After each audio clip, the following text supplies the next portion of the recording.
une entreprise en Europe, par exemple, qui arrive à délivrer 50% de, je sais pas, 50 barils de pétrole par jour, une entreprise de même taille, avec le même nombre d'employés, en Europe, avec plus ou moins les mêmes ressources en Europe, va arriver à délivrer 2, 3, 4, 5 à 10 fois plus de résultats qu'une entreprise en Afrique parce qu'elle ne paie pas l'électricité au même prix. Elle n'a pas les mêmes problématiques de coupure de courant qui fait que quand tu dois dimensionner une usine en Afrique, tu dois dimensionner quasiment le prix même de ton usine. Tu dois faire fois 2 parce que tu dois mettre la production électrique par des groupes électrogènes.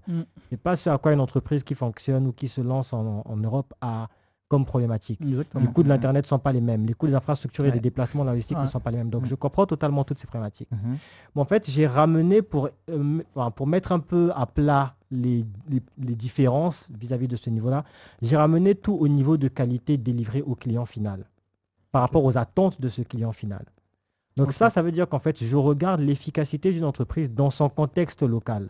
Les attentes d'un client européen ne sont pas les mêmes attentes qu'un client africain nécessairement, ou les mêmes attentes qu'un client asiatique ou qu'un client d'ailleurs. Et le client local sait aussi comprendre les difficultés qui sont liées au contexte, le fait qu'il n'y a pas d'électricité, qu'il n'y a pas d'eau, qu'il n'y a pas d'Internet facile, ainsi de suite. Le consommateur final sait voir ces problématiques.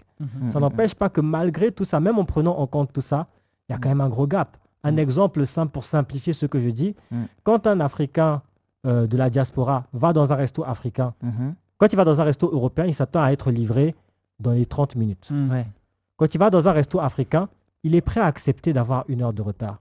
Mais 3 heures, c'est trop, ou 2 heures, c'est trop. Ça veut dire. Il y a quand même un gap entre le fait que la personne comprenne le contexte et même.